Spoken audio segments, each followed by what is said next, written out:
یہاں پہ پھر یہ یعنی کہ یہ رائٹ اس کا یہ رائٹ اسٹرنم کا رائٹ بارڈر کے ساتھ آئے گا، اور اس میں پھر وہ یہ فزیالوجی کا پھر آپ کو پوچھ سکتے ہیں کہ اس کی آپ ہارٹ ساؤنڈز کہاں کہاں سنتے ہیں. یہ فزیالوجی کا آپ کا اسٹیشن بن سکتا ہے، جس میں کہ آپ مائٹرل ویلو کی کہاں سنیں گے، ایورٹک ویلو کی کہاں سنیں گے، اور یہ کیا کہتے ہیں یہ پلمونری ویلو کہاں سنیں گے، اور یہ جو آپ کا ٹرائیکسپیڈ ہے اس کو کہاں سے، یہ مائٹرل بائیکسپیڈ.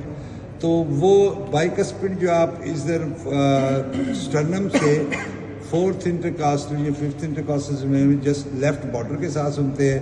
ایورٹک آپ اوپر سنتے ہیں second intercostal space on the right side, کیونکہ وہ اس کی ڈائریکشن یوں ہوتی ہے، پلمونری ٹرنک کی ڈائریکشن یہ اس طرح سے ہوتی ہے، تو وہ رائٹ سائڈ پہ لیفٹ سائڈ پہ چلا جائے گی، وہاں پہ آپ کو بیسٹ اس کی ساؤنڈ سنائی دے گی.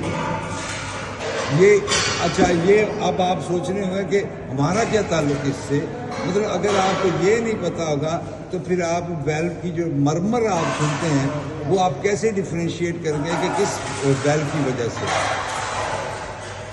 نارمل تو آپ کو پتہ چل جائے گا، لیکن اگر مرمر ہے، بیماری ہے ویلو میں، تو وہ اگر مائٹرل میں ہے تو آپ یہاں سنیں گے، تو مائٹرل ایریا پہ سنیں گے نا آپ. تو اس لیے ان ایریاز کا آپ کو پتہ ہونا چاہیے کہ کہاں کہاں یہ ویلوز کی آپ ساؤنڈ سنتے ہیں.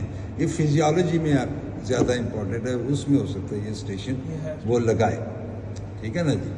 تو اس جگہ کا پتہ ہونا چاہیے کہ کہاں کہاں ہوگا.